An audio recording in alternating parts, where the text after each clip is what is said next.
as part of the financial overhaul bill are due to go into effect next month. The amendment would delay them for another year. A test vote on that is scheduled for 2 p.m. Eastern and will require 60 aye votes to pass. And now live coverage of the U.S. Senate here on C-SPAN 2.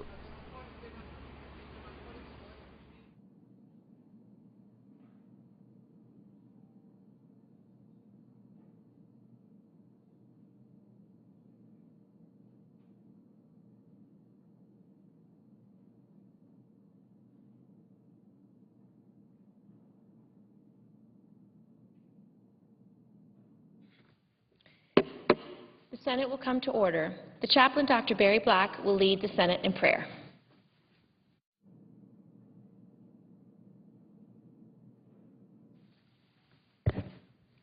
Let us pray. O God of light and truth, in these challenging times, enable our senators to hear your still small voice. May this awareness of your presence renew their spirits and lift their vision of what this nation can become by your grace. May they be people dedicated to moral values and determined to live by the highest ethical standards possible. Lord, keep them from success that is purchased with cowardice, cunning, or deception. Enable them to experience the constancy of your presence so that they will choose the harder right and leave a legacy that honors you. We pray in your holy name. Amen.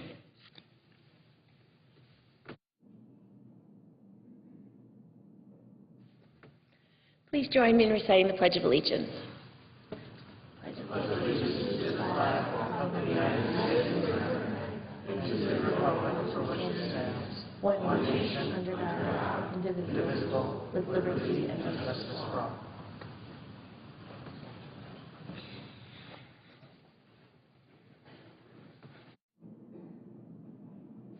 The clerk will read a communication to the Senate. Washington, D.C., June 8, 2011. To the Senate. Under the provisions of Rule 1, Paragraph 3 of the Standing Rules of the Senate, I hereby appoint the Honorable Kirsten E. Gillibrand, a senator from the state of New York, to perform the duties of the chair. Signed, Daniel K. Inouye, President pro tempore. Madam President, following any leader remarks, the Senate will be including morning business for 1 hour. The majority will control the first half. Republicans will control the final half. Following that morning business, the Senate will resume consideration of the Economic Development Act with the time until 2 p.m. equally divided between the opponents and proponents of the Tester Amendment. At approximately 2 p.m. then, there will be a roll call vote in relation to the Tester Amendment regarding swipe fees, with the 60-vote threshold being the order of the Senate. Would the chair announce the morning business?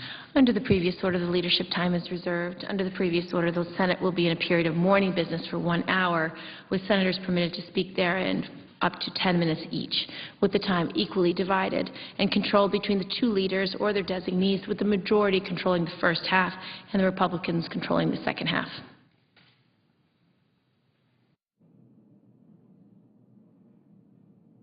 President. Senator from Illinois. Madam President, ask consent to speak as if in morning business. Without objection. And Madam President, this afternoon there's a critical vote that's going to take place here on the Senate floor. It's one of the most controversial business-oriented votes that we have faced. And I would say that leading up to this vote has been one of the most heated debates and exchanges that many of us in the Senate have seen in our time. It relates to an issue that affects almost every American family and certainly all American businesses and the financial community. And it's a basic question that needs to be resolved on this Senate floor. My friend and colleague from Montana, Senator John Tester, is offering an amendment which I oppose.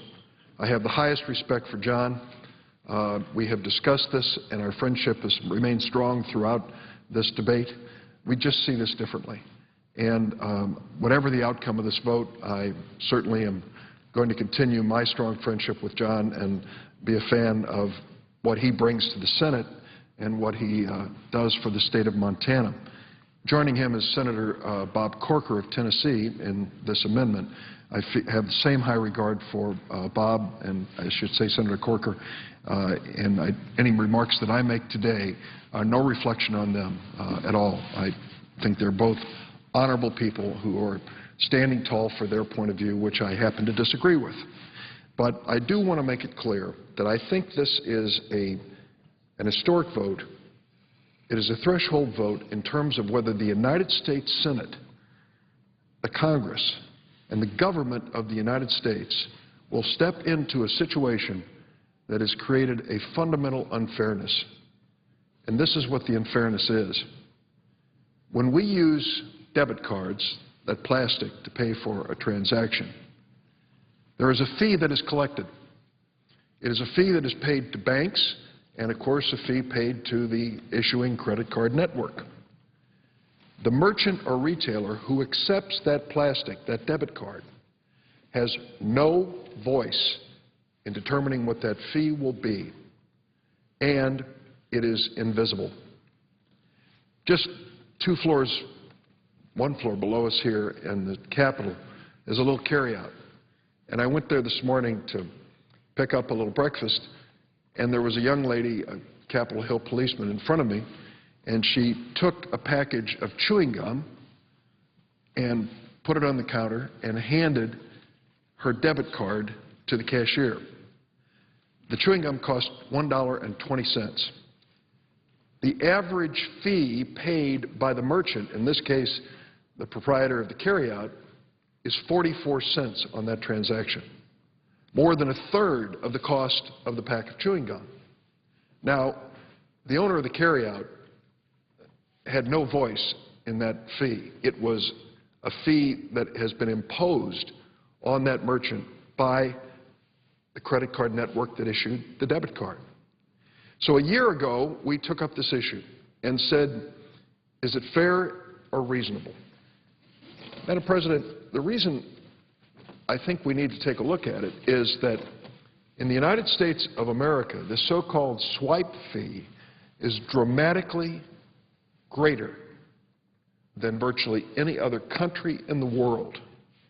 The same networks, Visa and MasterCard, charge on average 1.14% on every transaction using a debit card. If you went to the European Union, the average debit interchange fee is 0.2%, less than a fifth of what is charged in the United States by the same credit card networks. And then, of course, take a look at Canada, just north of the United States, where there is zero interchange fee charged on debit card transactions. So why is the United States, through its consumers, small businesses, and large retailers alike, paying so much more? These credit card networks, through their issuing banks, are charging this because they can. There is no restraint whatsoever, or at least there wasn't until last year. We had a debate on the floor of the Senate, and we said, on behalf of consumers and small businesses, retailers, merchants all across America, should we establish a reasonable fee for the use of a debit card? And we voted with 64 votes to do that. The fee is to be established by the Federal Reserve. Most everyone would concede two things. First, the Federal Reserve is not partisan. It is going to make this judgment based on the economics of the marketplace in terms of what the fee should be.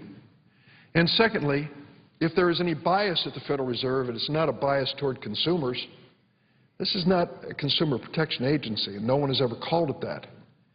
It is an agency which, by and large, is more comfortable in the boardrooms of major banks And so we gave them this responsibility. And what they came up with after 5 or 6 months of investigation was a startling discovery. And that was that the interchange fee being charged on debit card transactions in the United States on average was 44 cents. That's what the 1.14% translates into, 44 cents a transaction. And that the actual cost to the debit card network issuing banks was in the range of 12 cents. So what is being charged to consumers and small businesses across America is more than 3 times the reasonable and proportional cost of the transaction. At that point, the Federal Reserve said we're going to sit down as instructed by this law passed by Congress and signed by the President and come up with a reasonable interchange fee. And they confessed, Chairman Ben Bernanke and others, that it was a challenge, and it is. But they were going to do it and do it right, and they needed more time to do it. Chairman Bernanke called me and said, I need an additional 6 weeks or 8 weeks to do it. I said, well, I'm sorry to hear that. I was hoping we'd learn more sooner, but do it right. They had more than 11,000 comments that were posted at the Federal Reserve about what this debit fee should be, what is a reasonable fee, what it should be. And they are about to announce before the end of this month what it's going to be. I don't know what their report will say. I suspect that it will be somewhere between 12 cents and 44 cents, with many other provisos included. So that's where we stand. Under the law we passed last year, this new debit card interchange fee rule would go into effect July the 21st. Well, needless to say, it has generated a lot of controversy, particularly among the card networks, Visa and MasterCard, and the issuing banks that issue these debit cards. They don't like this at all. As Senator Dale Bumpers of Arkansas, who used to sit right back there, used to say, they hate this interchange fee regulation like the devil hates holy water. And they have done everything in their power to stop the Federal Reserve from issuing a rule which would bring down this 44-cent charge on every swipe of your plastic debit card. And, of course, they want to do it before the Federal Reserve issues their rule. And so today, at 2 o'clock this afternoon, on the Senate floor, the banks and the credit card companies get their chance. Get their chance to stop the Federal Reserve from coming forward with this new approach to the interchange fees. As you can imagine, it's a titanic struggle because of all the retailers and merchants in the United States, from Walmart on down to the corner bodega in Manhattan or the corner store in Chicago, they're all involved. When I get into the car that picks me up at O'Hare to take me to my apartment in Chicago, my driver says, we're pulling for you. Every time somebody gives us a debit card, we end up paying more and more because of it. The reach of these charges, I think, may surprise a lot of people. Here's a letter that we received yesterday from Tom Gordy. He's president of the Armed Forces Marketing Council. He writes to me and says, on behalf of the member companies of the Armed Forces Marketing Council, I want to offer our sincere appreciation for your efforts to curb the skyrocketing cost to retail business through debit card fees. Our particular concern about debit card fees is the adverse impact the fees are having on the pocketbooks and the quality of life of military families through the military exchange system. As you're aware, the military exchanges provide a non-pay compensation benefit to military families and support military families' financial readiness by offering name-brand products at an average savings of over 20%. Additionally, the profits that we generate at the military exchanges are given back to the military community through dividends that support quality of programs on military bases, including child care centers, movie theaters, gyms, swimming pools, to name a few. Now, let's bring it right home to the debate on the Senate floor. Here's what Mr. Cordy writes. Currently, the 3 military exchange systems, Army Air Force, Navy Exchange, and the Marine Corps Exchange, are having to pay well over $100 million a year combined in interchange fees, and the interchange fees are, and I quote here directly, the fastest growing uncontrollable expense to the military exchange system. As interchange fees continue to increase, the military exchange systems must often absorb the cost, thus reducing dividends to support military quality of life, or must pass the cost of the fees to the military family by raising prices. Either way, military families lose because of interchange fees. One example, an example that should be close to home to us, because it's an example that reflects on the quality of life of some people we care for very much. Military families that sacrifice for this nation, and a system which is designed to help them, is paying over $100 million a year to the issuing banks for the Visa and MasterCard debit fees. Is $100 million reasonable? Is next year, if it's twice that amount, reasonable? Most people would argue that if you believe in a free market system, you believe in two things: transparency, so people know what the rules of the game are, the actual prices and cost, and competition. The honest answer is there's no competition here. Visa and MasterCard literally dictate these fees that are collected. And what choice does a merchant have? Could you stay in business in America today and not take plastic? Well, I guess some people do, but not many. The reality is more and more people are using plastic to buy things as basic as a pack of chewing gum for $1.20, which I just saw this morning. And that's where this debate comes down. So the question is whether or not we'll let the Federal Reserve issue this rule, take a close look at it, watch its implementation, and respond if needed.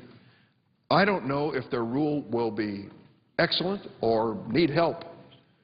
I'm prepared to stay the course with it. If we need to address it in any aspect with further legislation, I want to do that.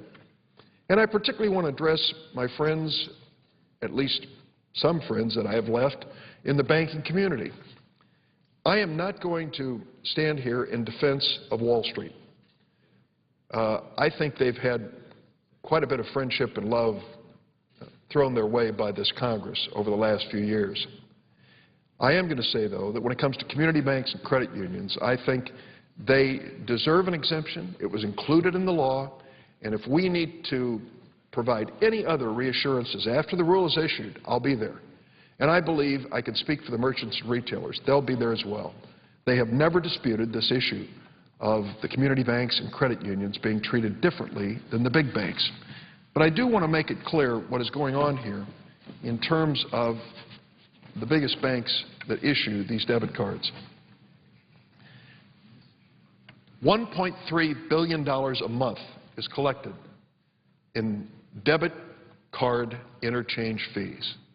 $1.3 billion, more than $15 billion a year. Three banks, Bank of America, Chase, and Wells Fargo, control 50% of the debit card market, and they will collect nearly $7 billion in fees this year off of these debit cards. As I mentioned to you, the merchants and retailers have no voice in this. They pay what they are told they have to pay, and they collect it from consumers. Now, Jamie Dimon is a person I've known. He is the CEO of Chase Bank. I have worked with him when he was in Chicago. I have had many conversations with him when he moved back to New York. I respect him for his business acumen. But he has been particularly pointed in going after this regulation of interchange fees. He has called it idiotic in letters to shareholders and his customers. And Chase has written to all of their debit card customers across the United States and said this so-called Durbin Amendment, it incidentally isn't an amendment anymore, it's a law. This law will mean that Chase will have to raise fees on the people holding debit cards because they will collect less from debit card interchange fees. Well, it seems to make sense, doesn't it? If less revenue is coming in, that they'll make it up some way. But I want to call the attention of those following this debate to this fact. The bonuses distributed by the banks on Wall Street last year amounted to $20.8 billion. If they lost every nickel in interchange fees on debit cards, it wouldn't even get close to the amount they paid out in bonuses to their executives. So before Chase Bank, I don't want to be personal about this, before the Chase Bank threatens its customers about increased fees and reduced benefits, let them be honest with their customers about the bonuses that are being paid. That bank, Chase, if I'm not mistaken, had an increase in annual earnings of 48% this year. They're doing quite well, thank you.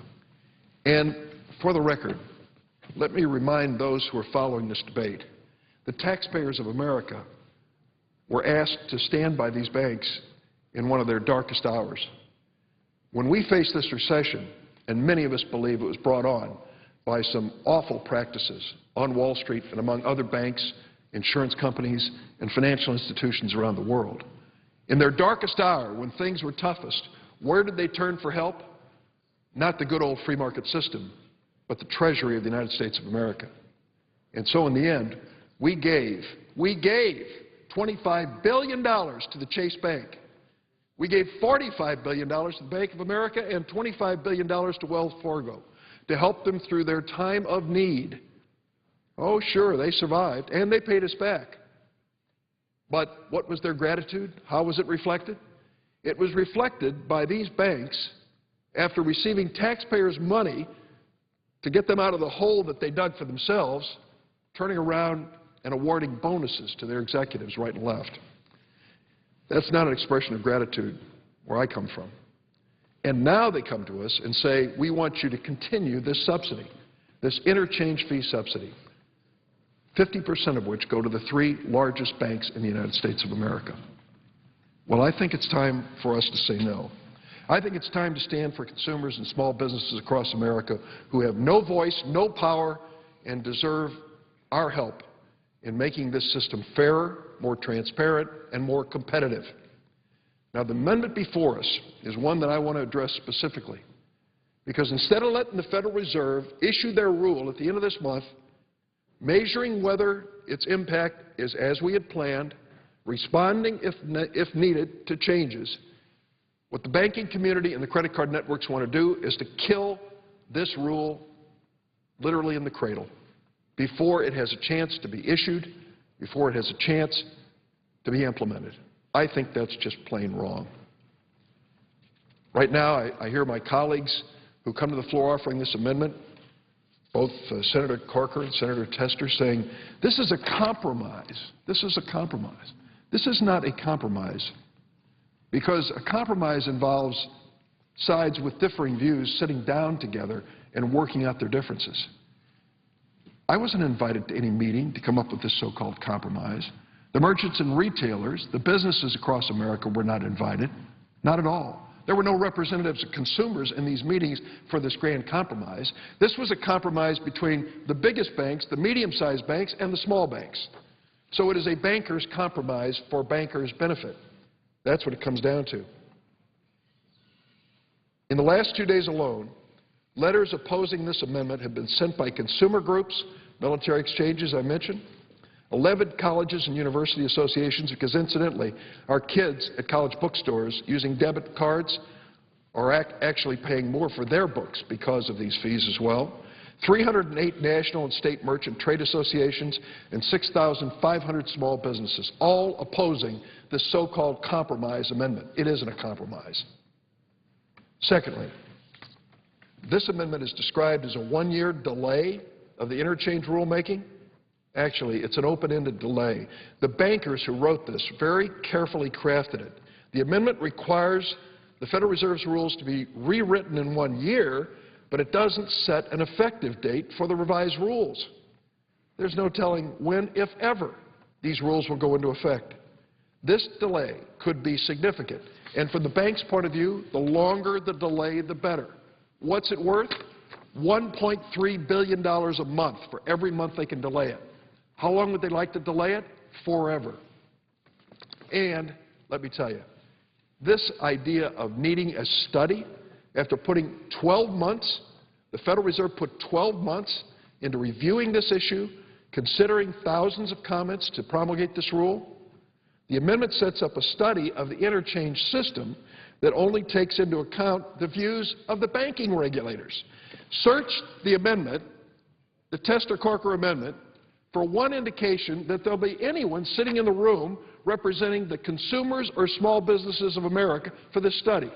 Not invited, not welcome, not part of the conversation. Is this another compromise? A compromise that just involves banking regulators sitting down to decide what's in the best interest of consumers?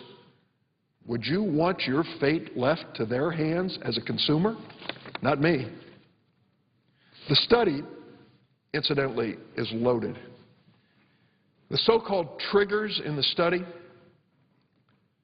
if you take a look at them, if the bank regulators deem that any of the triggers are met, they have to throw out what the Federal Reserve has done and start over. Well, guess what?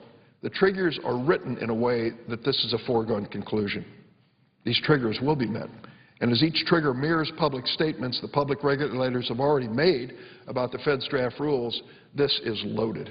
There's nothing objective or unbiased about this whatsoever. The amendment essentially mandates a complete rewrite of the federal rules by the banking regulators for the banking industries in favor of the banks. Now, let me tell you something else that's, I think, outrageous about this. What the banks have said is we don't want to measure the reasonable and proportional cost of a debit transaction to establish the fee that we're going to impose. We want to include every variable and incremental cost that we can consider. And this amendment goes on for more than a page with all the possibilities. The amendment provides that the Fed must rewrite the rules under a very different standard than the law which currently exists. And the new standard is one that the big banks have been begging for. The Durbin Amendment says that fees set by Visa and MasterCard on behalf of the big issuing banks have to be reasonable and proportional to the cost incurred that are, quote, specific to a particular electronic debit transaction, end of quote. Now, the Tester-Corker Amendment would require the Fed to let Visa and MasterCard fix fee rates to cover bank costs that are not specific to any debit transaction. The Tester-Corker Amendment requires the Fed to allow interchange fees to cover, quote, all fixed and incremental costs associated with debit card transaction and program operations, including incentives. This is a truck-sized loophole the banks are begging for because they know they can get up to 44 cents and beyond if they can add everything in from the cost of an ATM machine to executive compensation and executive bonuses. So honestly, are we going to stand here and say we cannot protect small businesses across America struggling to survive from outrageous price fixing by the credit card companies so that we can reward the issuing banks with bonuses?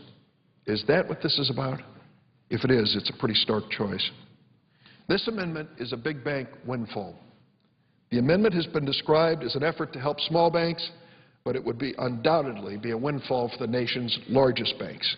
It would give them a free pass to continue their anti-competitive practices for at least another year, and then it would require the Fed to write rules in a way that would enable big banks to justify the fees they're charging today. It is a no-change amendment. If you believe, as a member of the Senate, that the current system is fair to businesses across America and we shouldn't change it, then voting for this amendment will guarantee your position will be enshrined in law. This proposed amendment is a gift to the big banks that will keep on giving and denies swipe fee relief to small businesses and consumers who desperately need it. Madam President, I ask unanimous consent to enter into the record these three letters that I've received from the Armed Forces Marketing Council, the American Council on Education, and Public Citizen U.S. PIRG. Without objection. Madam President, the groups that stand behind me on this effort know what we're up against. When you take a look at the most powerful special interest groups in Washington, you have to put the banking industry near the top, if not on the top of the ladder. Throughout my career, I have tackled them on the floor. I can recall many years ago, brand new to the Senate, when I said that we ought to change the banking laws so that we would put an end to the so-called subprime mortgages. And I was in a debate with Phil Gramm of Texas, who said at that time, if the Durbin Amendment passes, it will be the end of the subprime mortgage business. I lost by 1 vote. If I would have prevailed, history might have been a little different. The subprime mortgage mess created an economic downturn that we still suffer from. I stood up as well when it came to this foreclosure crisis and said that at some point these banks have to be reasonable. You just can't take homes away from people, board them up, and watch them deteriorate into nothing. You've got to give people a fighting chance to stay in their homes. And I said at the end, the bankruptcy court should have the last word on that. The banking industry, the credit unions, the community banks oppose me. Take a look across America today at the foreclosed homes in Chicago, in Aurora, in Springfield, all across my state and across this nation. The outcome, years after I lost that battle, certainly doesn't speak to a stronger America because of these foreclosures. The banking industry beat me on that. Well, last year, fighting for these small businesses and retailers, I stood up and said, somebody has to step up here and argue there ought to be fairness in the fees that they charge to businesses and consumers across America. And we rallied 64 senators, a bipartisan group, in support of that. Well, the banks want a second run at this. They want to take this game into overtime. They want to come back today and count their friends here and hope they can come up with 60, in the hopes that if the big banks and credit card companies can win this battle, that we'll leave them alone. We won't ask hard questions about the interchange fees that are charged. I'm asking my colleagues in the Senate not to give the banks this overtime, extra time victory. Give a victory to consumers. They have precious few on the floor of the U.S. Senate. Stand up for small businesses that do create jobs across America and give them a chance to create jobs in this country by not being overcharged by the credit card networks and the biggest banks in America. How many of us have come to the floor and said small business is a key to economic recovery. If you believe it, if you mean it, vote against the Tester-Corker amendment. That amendment is a blow to small businesses and large alike, large retailers and merchants alike, all across the United States of America. They stand in support of my effort to have a reasonable interchange fee on debit card transactions and to make sure that they have a fighting chance to be profitable, to expand their businesses, and to hire more employees. That would be good for economic recovery. A vote for the Tester-Corker amendment, unfortunately, will be a win for the banks at the expense of an economy that desperately needs our help and support today. Madam President, I yield the floor. Madam President. Republican leader. I'm going to proceed on my leader time. Without objection. Madam. Right. Yeah, Madam President, yesterday and the day before I came to the floor and noted the many troubling signs of a persistently weak economy and how I believe the action of Democrats here in Washington are seriously undermining the recovery that Americans desperately want. And I propose some things that could be done about it right now. The President says he wakes up every morning asking himself what he can do to create jobs and help businesses succeed. So let me offer a few suggestions. It's not that difficult, really. I'm sure the job creators and the workers the President meets with are telling him the same thing they tell all of us every day. Most people think Washington is too intrusive, that it imposes too many job-stifling regulations, and sends too many mixed signals today for anybody to plan for tomorrow. We know that many who would hire right now are actually holding back because they don't know what else to expect in terms of regulations, in terms of taxes, in terms of mandates, and in terms of fees. In fact, we just learned that a significant percentage of businesses plan to drop their employee health coverage, something the administration assured us repeatedly people didn't have to fear. Unexpected jolts like these are causing confusion and anxiety, and they're freezing job creators and entrepreneurs in place.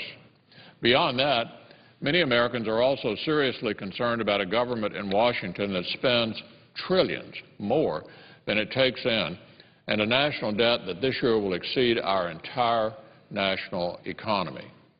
And many people are also understandably outraged by the fact that the party that occupies the White House and runs the Senate hasn't even taken the time to put together a budget or any other kind of plan to get our nation's fiscal house in order. After all, if the government doesn't plan ahead, how can job creators? If the White House doesn't have a plan to pay down the debt or preserve entitlements, why should people have any confidence that something will be done?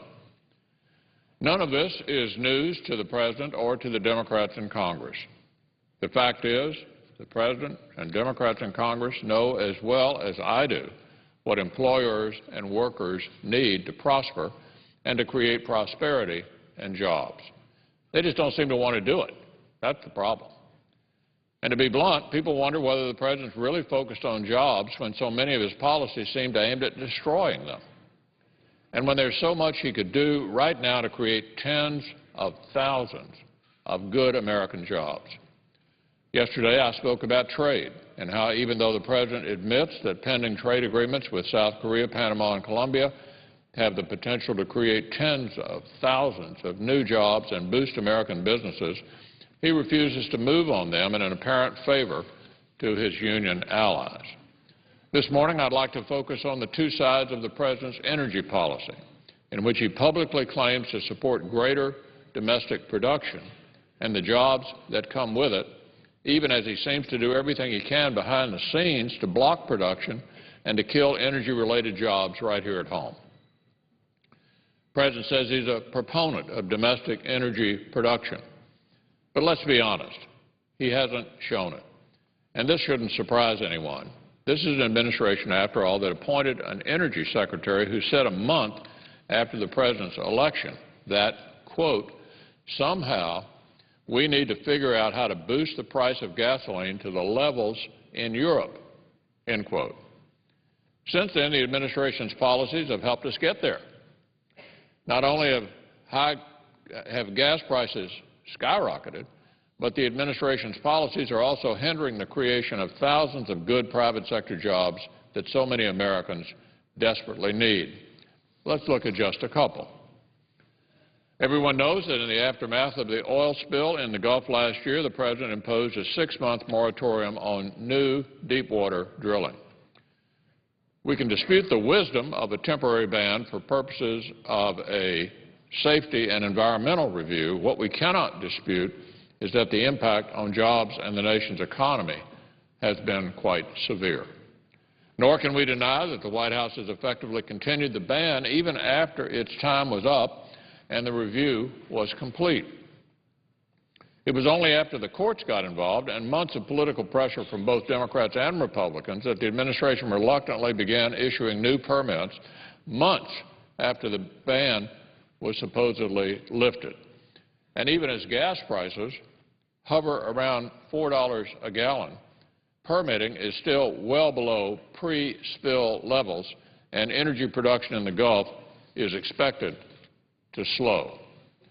Senator Vitter tells us that the administration's anemic permitting in the Gulf for domestic energy production threatens nearly 100,000 jobs every year, in addition to the many thousands of jobs that could be lost every year in industries that are related or dependent on energy.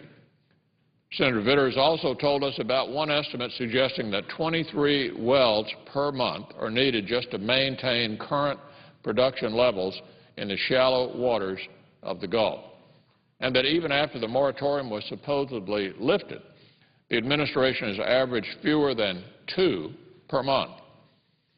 As for deep water drilling, the administration has issued a grand total of 2 new deepwater permits, just 2. The other 13 have been for work that was already permitted prior to the moratorium. So the administration's lack of support for energy production in the deep water has led to 5 rigs simply pulling up stakes over the past year and moving their tax dollars and their workers elsewhere in the world. This is just one of the ways the administration is holding back job creation in the energy industry. Now, this is to say nothing of the administration's actions with respect to Alaska's outer continental shelf, which, according to one estimate, could create an average of 54,700 new jobs annually for decades, adding billions in pay and tax revenue. And let's not forget that the administration's impact would be even worse if it had its way and raised taxes on energy producers, which would have only served to strengthen foreign competitors, raise gas prices even more, put energy independence further out of reach, and killed more American jobs. By one estimate, the energy tax Democrats still want to impose on energy producers could cost 154,000 jobs and $68 billion in lost wages. So for 2.5 years, Democrats in Washington have paid lip service to the idea of job creation, even as they've pursued an agenda that is radically opposed to it.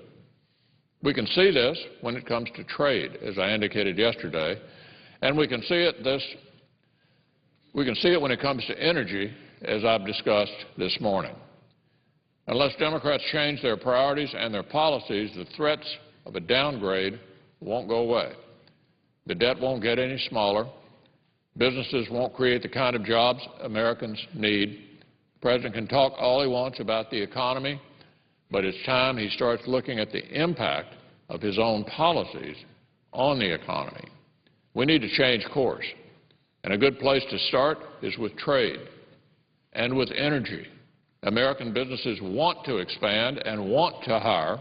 Here are two areas where we could help them do it right now.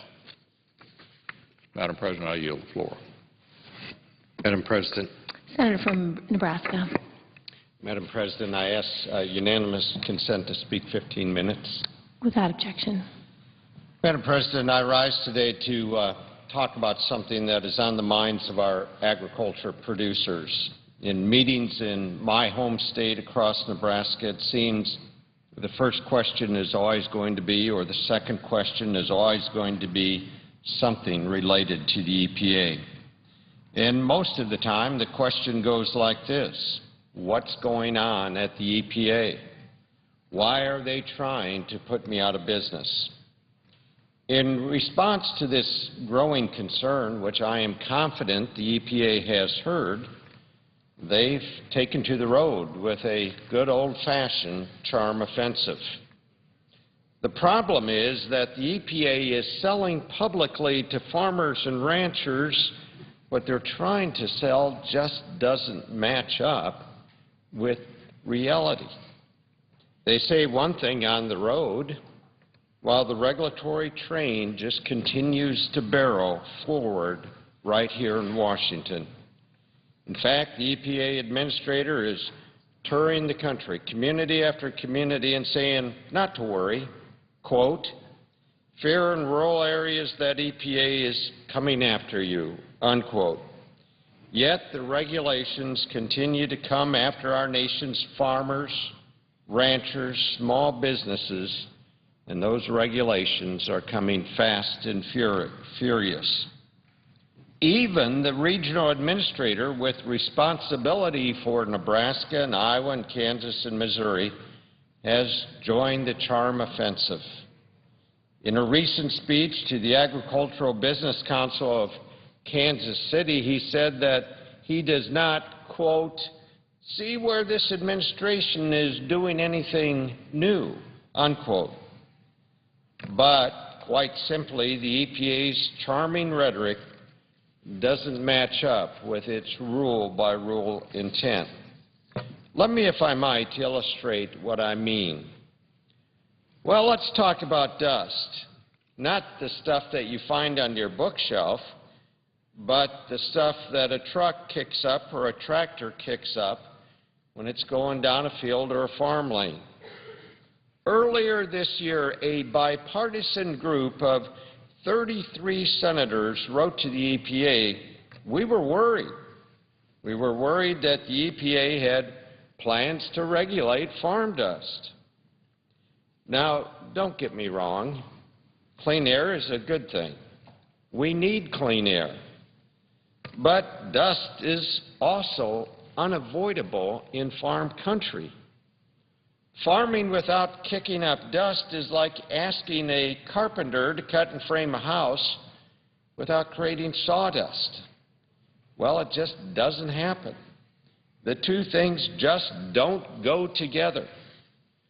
Well, not to worry, says the EPA. Message number one in the charm offensive, EPA doesn't have any plans to do anything as silly as regulating farm dust.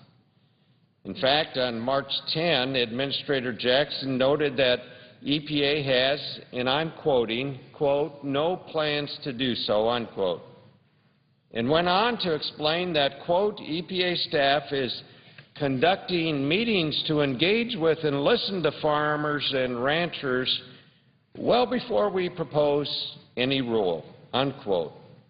My goodness, that sounds reasonable. Well, except that the response letter that the 33 senators received from the EPA contained an entirely different story.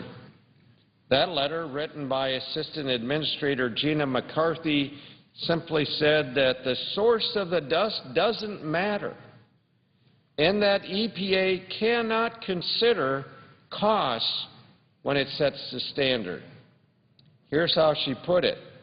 National air quality standards, quote, are not focused on any specific category of sources or any activity, including activities relating to agriculture or rural roads, unquote. McCarthy further noted that, quote, the agency is prohibited from considering costs, unquote. The letter leaves my Nebraska producers and producers all across this great nation wondering, what happened? What happened to the EPA administrator saying she wasn't going to regulate farm dust? This letter sends the exact opposite message. The answer is that there is a public relations effort. And then there's a whole separate effort called the charm offensive effort. And then there is regulatory reality. Here are some more examples. On water quality, on April 20th, the Des Moines Register headlined Blared Message Number 2 of EPA's charm offensive. Quote, EPA chief has no plans to regulate farm runoff, unquote. Well, EPA was addressing another worry in the farm community that EPA would shift from the current state-by-state approach to a more heavy-handed, federal government knows best approach. It will be our way or the highway federal government type approach. So again, after reading the headline, farmers and ranchers, well, they hoped that maybe the EPA was taking a turn for the more reasonable. But a March 16th letter from EPA to their regional offices once again tells a very different story. The letter lays out a very specific framework how EPA wants states to regulate runoff. So while the headline says the EPA will not initiate regulation of farm runoff, well, in reality, they are aggressively forcing states to do it for them.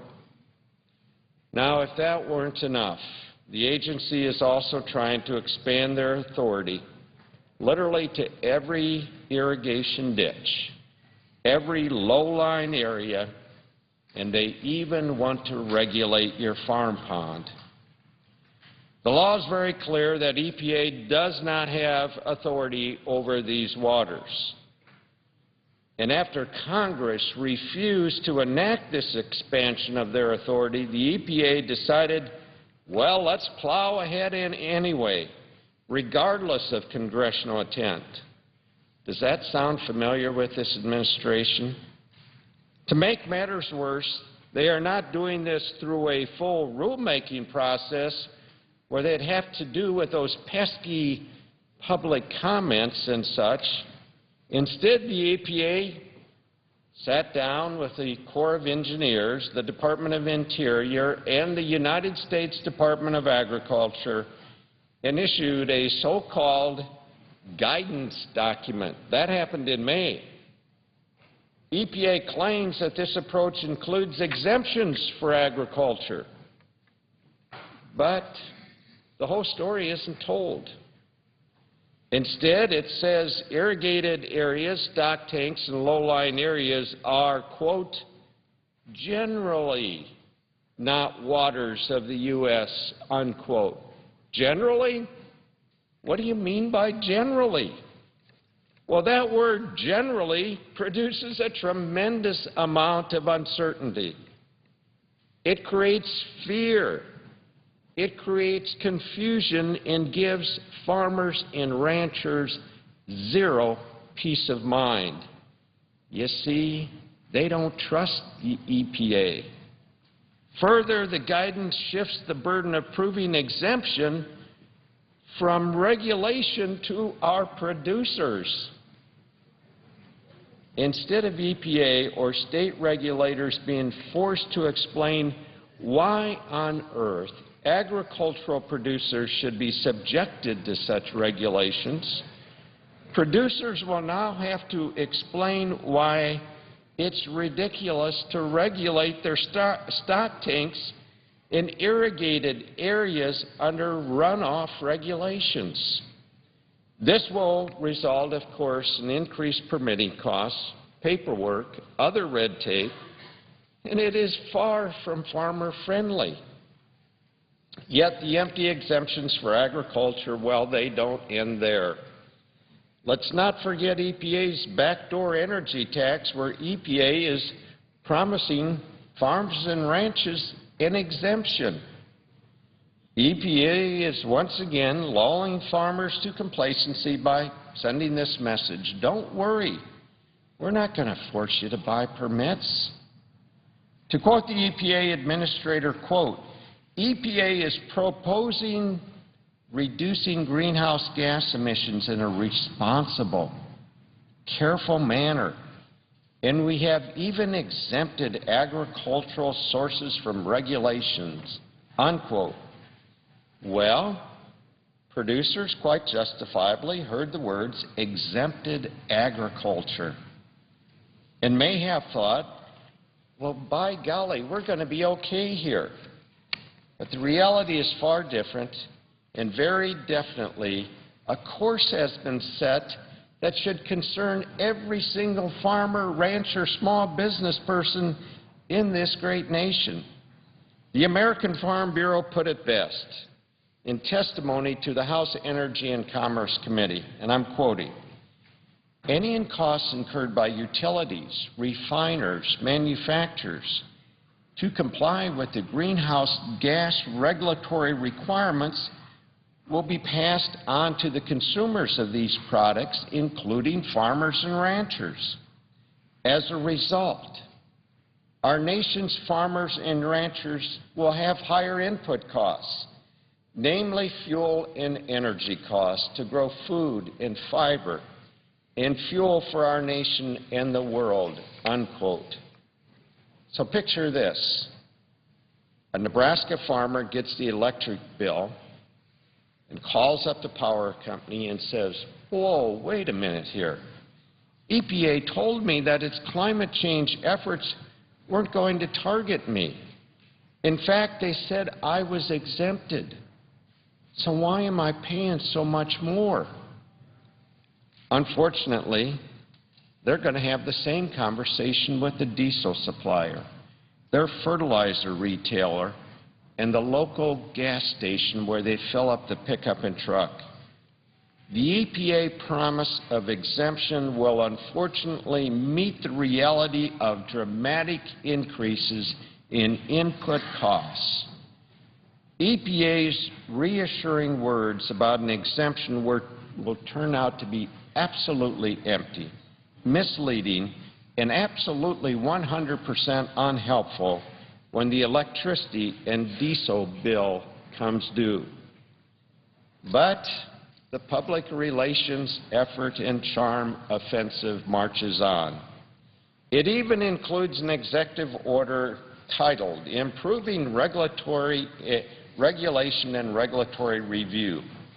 That was issued by the President in January. Isn't that enticing?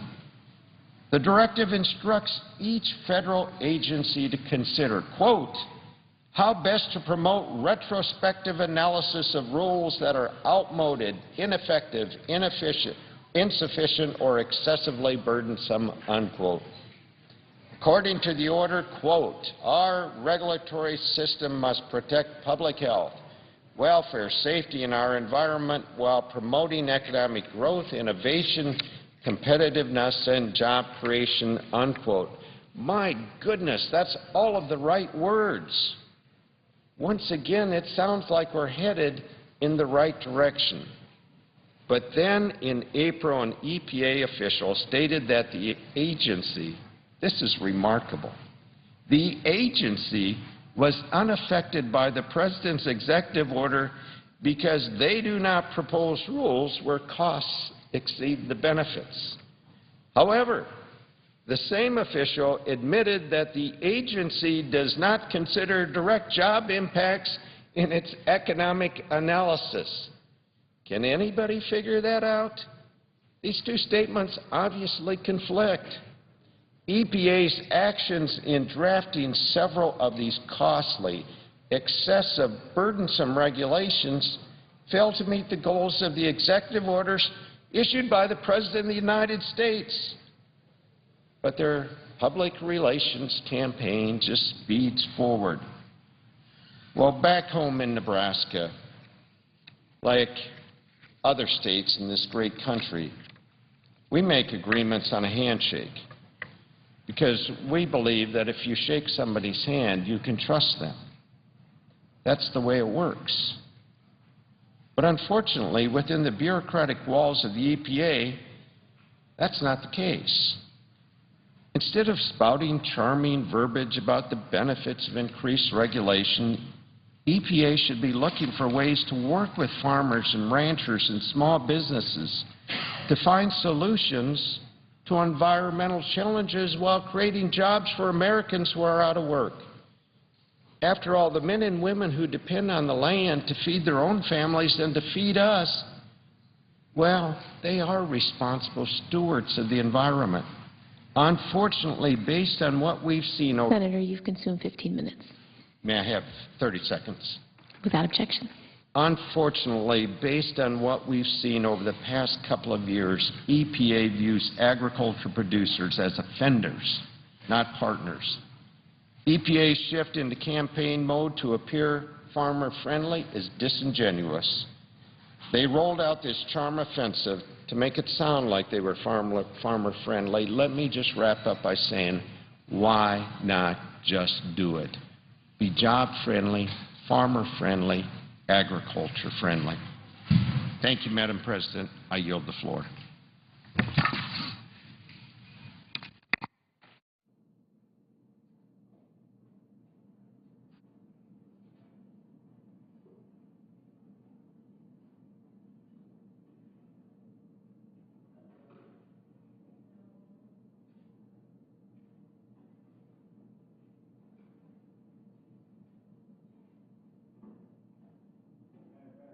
Senator from Alabama. I appreciate my colleagues' remarks about the agricultural community. I'm certainly hearing that, and one of the very real factors in our inability to create jobs in America are the surging regulations that burden private sector, including the agriculture community. Mr. Bernanke, the chairman of the Federal Reserve, was asked about that yesterday. He said no study had been done about it, talking about the banking regulations, I think, primarily. Well, we need to do more about that and face the reality that that's so. Last week's economic numbers were not good. They were very, very troubling. We saw an increase in unemployment. We saw a decline in consumer confidence. We saw a decline in manufacturing in the Midwest, a key area of our country for manufacturing. A number of factors were noted during that period that were not good. It's part of and accelerated, I guess, a decline in the stock market, which is down 5 now, maybe 6% after 5 consecutive weeks of decline. And the United States Senate has gone 770 days without passing a budget. Fundamental responsibility of this body, required by statute that we pass a budget.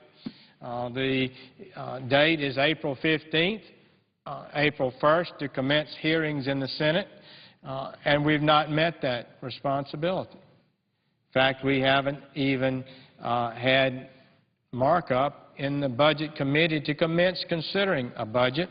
And our Democratic leader, Senator Reid, the majority leader in the Senate, has stated it would be foolish to pass a budget. And by that he means politically foolish for the Democrats, because they're enjoying trying to attack the House members who passed a responsible long-term budget that changes the debt trajectory of America. Instead of trying to do the same thing, they've just attacked their budget and produced nothing of their own. The American people are rightly worried about our debt. They're worried about our economy. They're worried about overregulation. They're worried about lack of jobs. And this week, Austin Goolsbee, the senior economic advisor to the President, announced he would be resigning his post this summer. His departure is just the latest in a trend of top economic advisors abandoning the administration over the course of the 2+ years since the passage of the failed $820 billion stimulus package, every penny of which was borrowed. The idea was to send out money and somehow artificially create a stronger economy. It failed, and many predicted it would fail. The President's first director of the Office of Management and Budget, Peter Orszag, left in July of last year. Christina Roma, the President's chair of the Council of Economic Advisors, left last September. Larry Summers, the former president at Harvard, former director of the National Economic Council for the President, left last December after less than 2 years. As a result of the failed stimulus and other debt that we've accrued, we're in much deeper debt, but Americans know it has not made them better off. In fact, increased debt has further eroded the economic confidence that's necessary for a spirited recovery and has made our situation worse. Many say that we have to borrow money to spend it, and that's how you get the economy on a sound footing. Thoughtful economists and others have said not so. I believe the history has proven them to be correct, that borrowing to spend does not make us better off. The last deficit before the President took office was $450 billion, far too much. The year before that, the deficit was $162 billion. This year, the deficit will be $1.5 trillion, 1,500 billion, the third consecutive trillion-dollar deficit. Yet the President and some of his economic teams have promised that their spending program would keep unemployment from rising above 8%. But more than 2 years later, unemployment now stands at 9.1% after having increased again last week. The economic numbers released Friday show that this is the most disappointing economic recovery in 70 years. Only 54,000 jobs were created in May, making that the worst jobs report in 8 months. The President asserts that he's responsible for adding 2 million jobs since he took office. But the percentage of our working-age population that is employed, and we've had an increase in the working-age population, but the percentage that is now employed has declined to 58.4%. You have to go back into the October of 1983 to find such a low number. Nearly half of the unemployed, 45.1%, are now classified as long-term unemployed, meaning they've been unemployed for 27 weeks or more. While the while the official unemployment rate increased from 9 to 9.1%, adding those who are underemployed, meaning those who can't find full-time work, or those who are so discouraged by the job market that they've given up trying to find work, would boost the unemployment rate to 16.1%. But perhaps most alarming of all, as pointed out in the June 4th lead editorial by Alan Abelson and Barron's, is that actual private sector employment today is now 2% below where it stood 10 years ago. 2% fewer people are working today than were working 10 years ago. He cited Philippa Dunn and Doug Henwood of the Lisio report. Mr. Abelson notes, quote, job losses over a 10-year period is unprecedented since the advent of something resembling reliable tallies begun in 1890. So far, they point out somewhat grimly, he's talking about Ms.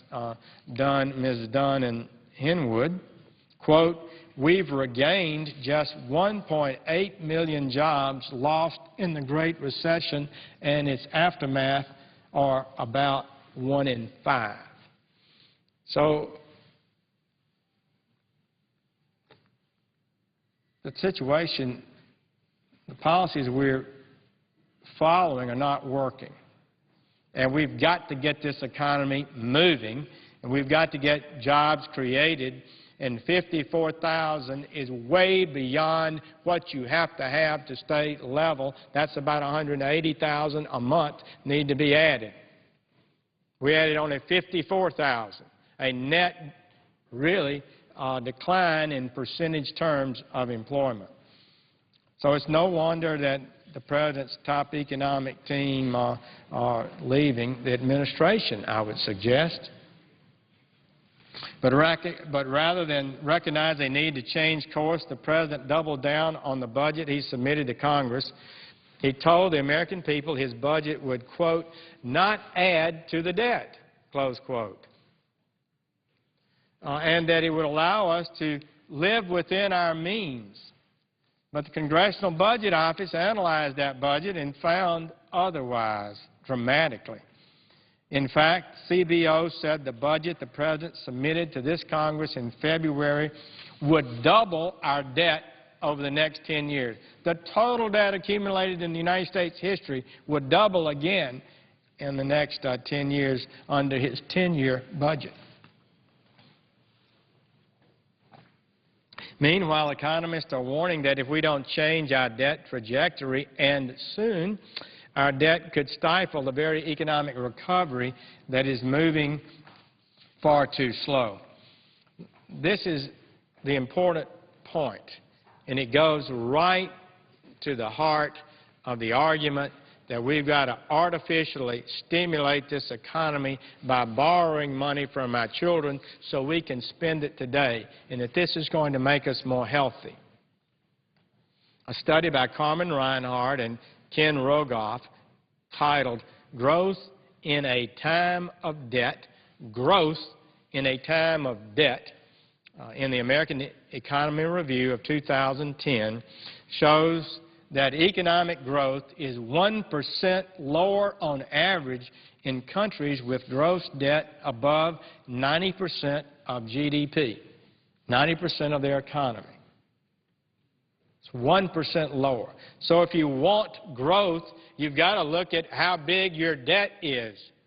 And if it gets over 90% of GDP, then you show an average of a 1% reduction in growth. When asked about this study while testifying before the Budget Committee earlier this year, Treasury Secretary Geithner called the Reinhardt-Rogoff study excellent, adding, in some ways, it understates the risk. In other words, it creates greater risk for economic or financial spasm that could put us back into a recession. Stephen Roach, chairman at Morgan Stanley and lecturer at Yale, was recently asked on CNBC yesterday, I believe, about what is happening with the economy, why the disappointing results, and this is what Mr. Roach said, a professional economist and player in the world financial markets. I come down on it as Ken Rogoff and Carmen Reinhart do in their analysis of post-crisis economies. This is the way it is. When you have such a massive buildup of debt pre-crisis, when you hammer the consumers the way we did in this crisis, the economy is going to sputter, close quote. So America's debt stands now at 95% of GDP. It is set to exceed the entire economy by the end of this year, and the President's own Treasury Secretary and widely respected economists are saying this could have a negative impact on the economy and jobs. It could cause a 1% decrease in economic growth, according to Rogoff and Reinhart. According to the Council of Economic Advisors, a 1% decrease in growth could cost about 1 million jobs. Not 54,000, a million. So if we had less debt, instead of an anemic 1.8% growth the first quarter as we come out of this recession, we should be seeing more than that. We would have probably had 2.8% growth if this study that Mr. Geithner considers to be excellent is accurate. Certainly debt pulls down economic growth. Common sense tells us so. So numerous experts agree that this debt is dangerous. It threatens our fragile economic recovery. Growth is what we need for jobs, and it brings in more tax revenue and helps us balance our budget. But in response to our debt threat, what did we get? We got a budget from the President that would double the nation's gross federal debt in 10 years. When that budget received immense criticism when it was produced, the President then gave us a speech that suggested some changes. He called it a framework. We wrote to him, members of the Budget Committee wrote to the President and said, well, put this in budget language. Send it to us a new budget then if you're changing. People didn't like your first one. Let's see this one. But they refused to do that. Recently we voted on the President's budget in this Senate. It was brought up and voted on. Not one senator, Republican or Democrat, voted for that budget. It was utterly rejected.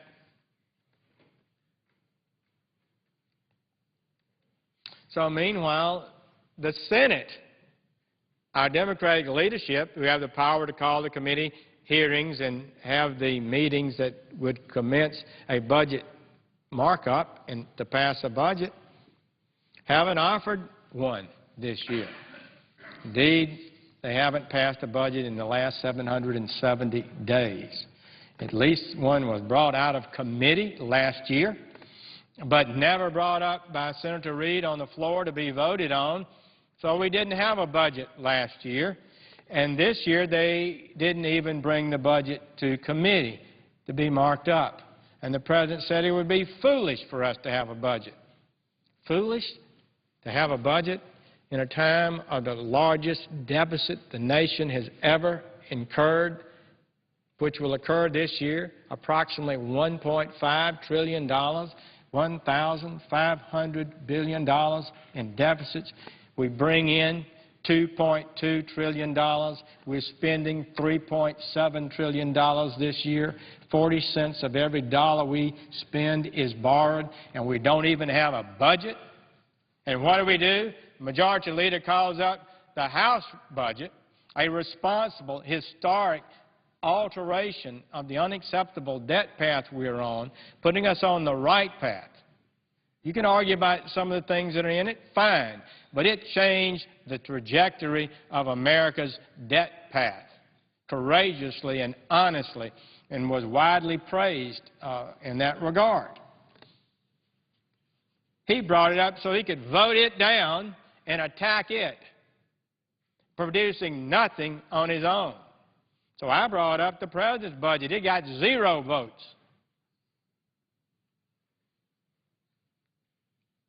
So the failure of this body to produce a spending plan to tackle our nation's debt only creates more uncertainty in the economy. Doubt and fear are driving away jobs, stifling growth and investment. That is a fact.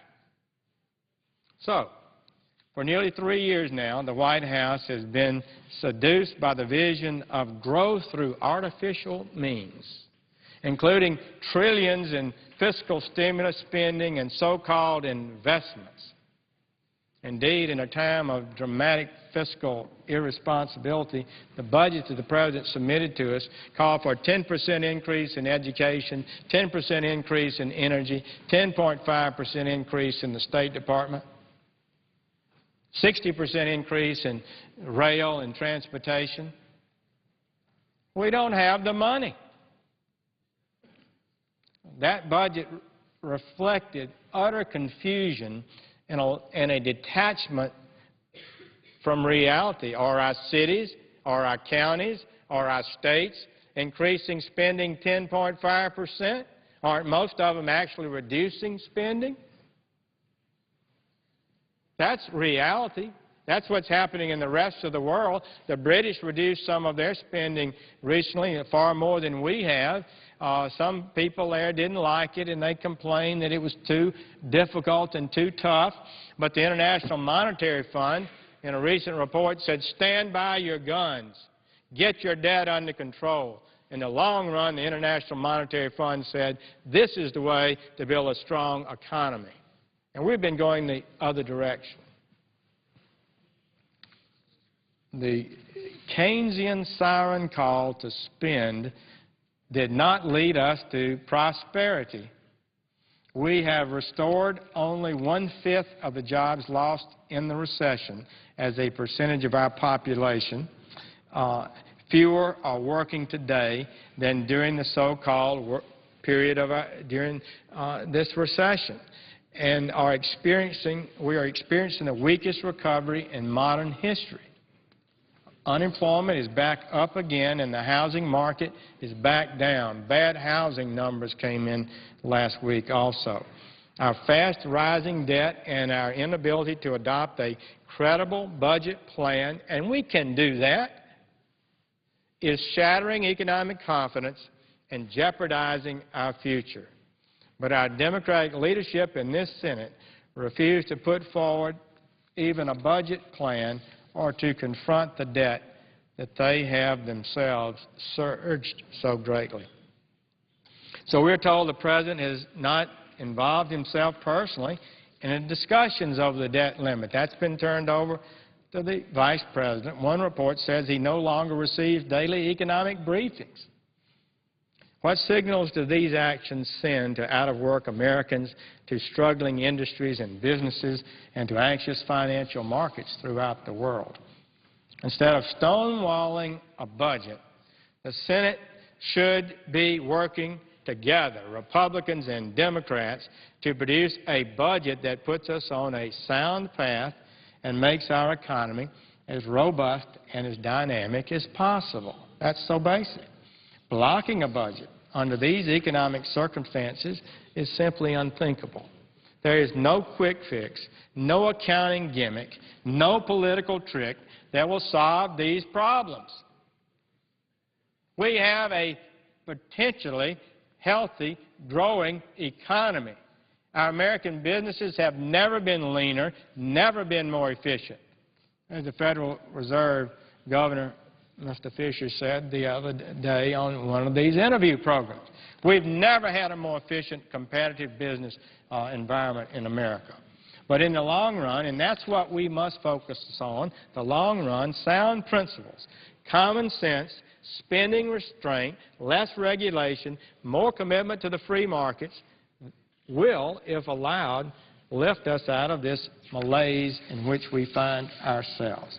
To put America back to work, the Senate needs to get back to work. I thank the Chair and would yield the floor and note the absence of a quorum. Clerk will call